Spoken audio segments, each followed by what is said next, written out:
ఓం శ్రీ గురుభ్యో నమ. శ్రీ మహాగణాధిపతయ నమ. శ్రీమాత్రే నమ. సిద్ధలక్ష్మిర్మోక్షలక్ష్మిర్జయలక్ష్మి సరస్వతి శ్రీర్లక్ష్మీ వరలక్ష్మీశ్చ ప్రసన్నా మమ సర్వదా. ఇది మనం తరచుగా లక్ష్మీదేవి యొక్క స్తుతుల్లో మనం చెప్పుకుంటూ ఉంటాం. అష్టలక్ష్ములు వేరు, ఆ అష్టలక్ష్ములు కాక ఇక్కడ వచ్చేటటువంటి ఈ లక్ష్ములు వేరు. ఆ అష్టలక్ష్ములు లక్ష్మి యొక్క భిన్నమైనటువంటి వ్యక్త రూపాలు. ఇది ఆ లక్ష్ములను ఆరాధించటం ద్వారా వచ్చినటువంటి ఫలం. సిద్ధలక్ష్మి, లక్ష్మి అంటే సంపద అని అర్థం చెప్పుకున్నాం. ఏదైతే మనం పొందాలని లక్ష్యంగా పెట్టుకున్నామో, మనం కావాలని మన చూపు దేని మీద పడి అక్కడ మన చూపు ఆగిందో అది లక్ష్మి. సిద్ధలక్ష్మి, సిద్ధి అంటే లభించింది, మనం పొందింది ఏదైతే ఉందో అది సిద్ధలక్ష్మి. ఆ సిద్ధలక్ష్మితో పాటుగా తర్వాత ఉన్నది మోక్షలక్ష్మి. ఏదైనా పొందడం చాలా తేలికండి, కానీ పొందినటువంటి దాని మీద మమకారం పెంచుకోకుండా, దాంట్లో లగ్నత లేకుండా, అంటే అంటుకుపోకుండా, ఇరుక్కుపోకుండా కొంచెం పక్కకు పెట్టగలగడం మోక్షలక్ష్మి. అన్నింటికీ మోక్షం అంటే విడుదల అని అర్థం. నాకు ఇలాంటికి మోక్షం వచ్చిందండి అంటాం. అంటే ఏమిటి అర్థం? ఇంకా బతికే ఉన్నాం అంటే ఏమిటి? ఒక ఫలానా విషయంతో మనకి దగ్గరగా ఉన్న సంబంధం ఏదైతే ఉందో దాని నుండి విడుదలవ్వడం, దాన్ని పట్టించుకోకుండా వదిలేసేయడం సిద్ధలక్ష్మి. ఆ సిద్ధలక్ష్మి ఏదైతే సిద్ధించిందో దాన్ని మనం పట్టించుకోలే, విడుదలయ్యామంటే వదిలేసామని కాదు, పట్టుకోలేదని అర్థం. అది మనని పట్టుకుని ఉండొచ్చు, మనం దాన్ని పట్టుకోకూడదు. ఉన్నంతకాలం అనుభవిస్తాం. ఏ క్షణాన అది మన దగ్గర నుంచి వెళ్ళిందో ఆ క్షణాన దాని మీద ఎటువంటి మమకారం కానీ, ఇష్టం కానీ, అయ్యో అది పోయింది అనే బాధ కానీ లేకుండా దూరంగా ఉండగలగడం ఇది మోక్షలక్ష్మి.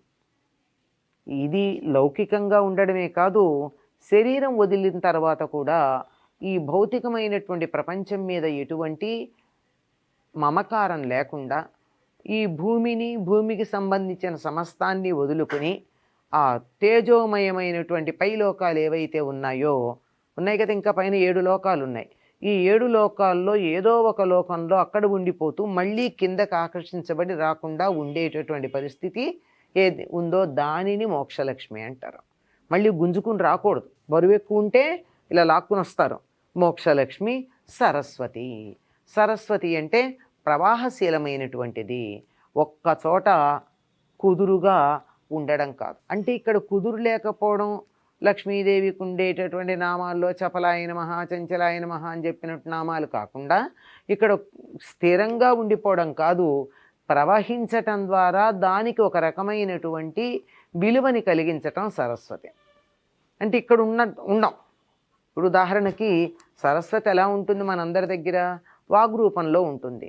వాగ్రూపంలో ఉందంటే నా దగ్గర ఉన్నటువంటిది నేను ఏదో పెదవులు కదుపుతాను, అలా ప్రవహించి వెళ్ళి అవతల వారి చెవికి తగిలి అక్కడ నా మనసులో ఉన్న భావాలు అక్కడికి తెలుస్తాయి. ఈ మధ్యలో ఏమన్నా కనపడుతుంది? ఇక్కడి నుంచి అక్కడికి మాటలు వెళ్ళినందుకు ఏమీ కనపట్టలేదు కదా. కానీ నా భావాలు తరంగాల రూపంలో, నేను ఉచ్చరించినటువంటి శబ్దాలయంలో వల్ల వచ్చినటువంటి తరంగాలు ఏవైతే ఉన్నాయో ఆ రూపంలో ఇక్కడి నుంచి అక్కడికి చేరుతోంది. ఆ రూపంలో ఉండేటటువంటిది సరస్వతి, ప్రవాహశీలమైనటువంటిది. అంతేకాదు మన శరీరంలో ఉండేటటువంటి ఉచ్ఛ్వాస నిశ్వాసాల రూపంలో ప్రాణస్వరూపంగా ఉండేటటువంటిది. సిద్ధలక్ష్మిర్ మోక్షలక్ష్మిర్, మధ్యలో ఇంకోటి జయలక్ష్మి. ఆ తర్వాత సరస్వతి చెప్పుకోవాల్సింది. జయలక్ష్మి ధర్మ అర్థ కామ మోక్షాలను సాధించటం జయం. అంటే ఎలా సాధిస్తాం? ధర్మ మార్గంలో అర్థాన్ని సంపాదించాలి. అర్థం అంటే ధనం. ధనాన్ని ఎలా సంపాదించాలి? ధర్మంగా సంపాదించాలి. ధర్మంగా సంపాదించినటువంటి అర్థంతో ధర్మబద్ధమైన కోరికలు తీర్చుకోవాలి. కోరికలు తీర్చుకోవడం తప్పులేదు, కానీ ఆ కోరికలు ధర్మబద్ధమైనవి ఉండాలి, దాన్ని తీర్చుకోవడం కూడా ధర్మంగా ఉండాలి. మన సంప్రదాయంలో, సనాతన ధర్మంలో మనం పొందదలచినటువంటి లక్ష్యం ఏదైతే ఉందో పొందడానికి ఉన్న మార్గానికి కూడా అంత ప్రాధాన్యం ఉంది. నువ్వు ఏది పొందదలుచుకున్నావో అది పర్వాలా, బై హుక్ ఆర్ కుక్ అనేది లేదు మనకి. బై హుక్ ఆర్ క్రుక్ ఏది సంపాదించడం కాదు, మనం సంపాదించటంతో పాటు సంపాదన మార్గం కూడా ధర్మంగా ఉండాలి. కోరిక ధర్మమైంది అయి ఉండాలి, కోరినటువంటి కోరికను తీర్చుకునే మార్గం అయి ఉండాలి. ఇవి తీర్చుకోవడానికి కావాల్సిన డబ్బు, సంపాదించిన డబ్బు ధర్మబద్ధంగా సంపాదించింది అయి ఉండాలి. అందువల్ల ధర్మాన్ని సాధించటం, అర్థాన్ని సాధించటం, కామాన్ని సాధించటం అయిపోయిన తర్వాత మోక్షం అదే సిద్ధిస్తుంది ఈ మార్గంలో ఉంటే. కనుక దానినే జయము అన్న పేరుతో చెప్పారండి. జయానికి అర్థం మన వాళ్ళు చెప్పింది. అందుకే మనం ఈనాడు మహాభారతం అనే పేరు ఏదైతే తెలుగులో అనుకుంటూ ఉన్నామో దాని అసలైనటువంటి పేరు ఏమిటి అంటే జయము. ధర్మమునకు జయము లభించింది గనక వ్యాసుడు సంస్కృతంలో ఆ గ్రంథానికి పెట్టినటువంటి పేరు జయమే. తెలుగులోనే మనం దాన్ని భరత వంశానికి చెందినటువంటి వారి యొక్క చరిత్ర కనుక భారతం అన్న పేరుతో చెప్పుకుంటున్నాం. ఇంకొక అర్థం కూడా ఉంది జయం అంటే. ఇదేదో చాలా పారమార్థికమైన అర్థం చెప్తున్నాం కదా, మా సామాన్యమైన అర్థం చెప్పుకోవాలంటే సమాన స్థాయిలో ఉన్న వాళ్ళల్లో ఇతరుల కంటే అధికంగా ఉండడం జయం. జయం అంటే సమాన స్థాయి. ఉదాహరణకి చదువుకుంటున్నారు విద్యార్థులు, అందరూ బాగానే ఉన్నారు, అందరూ ఫస్ట్ క్లాస్ స్టూడెంట్సే, బాగానే ఉంది, అంతా బాగానే ఉంది. కానీ ఒక్కళ్ళు మిగిలినటువంటి వాళ్ళకన్నా కొంచెం అధికమైన తెలివితేటలో ఏదో ప్రదర్శిస్తారు, అది జయం. అలాగే ఉద్యోగంలో చేసేటప్పుడు అందరూ ఒకే రకంగా చేస్తున్నా ఒకళ్ళు చేసే పని కాస్త మెరుగుగా అనిపిస్తుంది, అది జయము.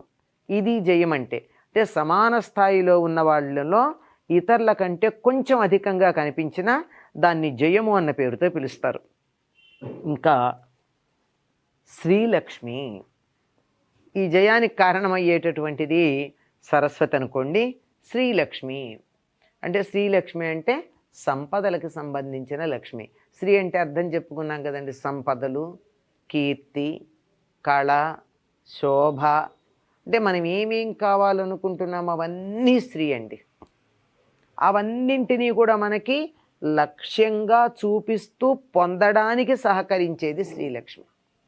ఏం పొందాలనుకున్నామో శ్రీ అనేది ఏదైతే, ఇప్పుడు చూడండి, శ్రీ అన్నా లక్ష్మి అనే అర్థం ఉంది, లక్ష్మి అన్నా లక్ష్మి అనే అర్థం ఉంది. శ్రీలక్ష్మి అంటే అర్థం ఏమిటి? శ్రీ అని మనం దేన్ని శ్రీ అన్న పదానికి ఒక అర్థం చెప్పుకున్నామని, మానవుడు ఏమేమి కోరుకుంటున్నాడో వాటన్నింటినీ ఒక్కచోట చేర్చి దానికి ఒక పదాన్ని గనక మనం వినియోగించినట్టయితే, అన్నింటికీ సామూహికంగా ఒక పదాన్ని ఉపయోగించినట్టయితే అది శ్రీ అవుతుందని. అటువంటి శ్రీని సంపదగా మనకి లభింపజేసేది లక్ష్యం. మనకు అది ఉంది. ఆ స్త్రీ లక్ష్యమైనప్పుడు ఆ లక్ష్యమైన స్త్రీని మనకి లక్షింపచేసి మనకి లభ్యమయ్యేటట్టు చేసేటటువంటిది శ్రీలక్ష్మి. ఇవన్నీ ఉంటే వచ్చేదేమిటి? వరలక్ష్మి. వర అంటే శ్రేష్టమైన, వర అంటే ఎన్నుకొనబడిన, కోరుకున్న అని అర్థం. ఒక 10 ఉంటే అక్కడ ఈ 10 నాకు ఇది కావాలి అని అన్నింట్లోంచి వేరు చేసి ప్రత్యేకంగా కోరుకున్నట్టయితే ది చాయిసెస్ట్, ద చోజన్, కోరుకున్నది, ఎన్నుకున్నది. అనేకం ఉంటే అనేకంలో నుంచి ఒక్కదాన్ని అలా ఎంపిక చేస్తే అది వర. వరలక్ష్మి శ్రేష్టమైనటువంటి లక్ష్మి. అంటే దీంట్లో ఈ చిట్ట చివరి చెప్పినటువంటివన్నీ దాన్ని దాన్ని ఉపలక్ష న్యాయం అని ఒక మాట చెప్తారండి.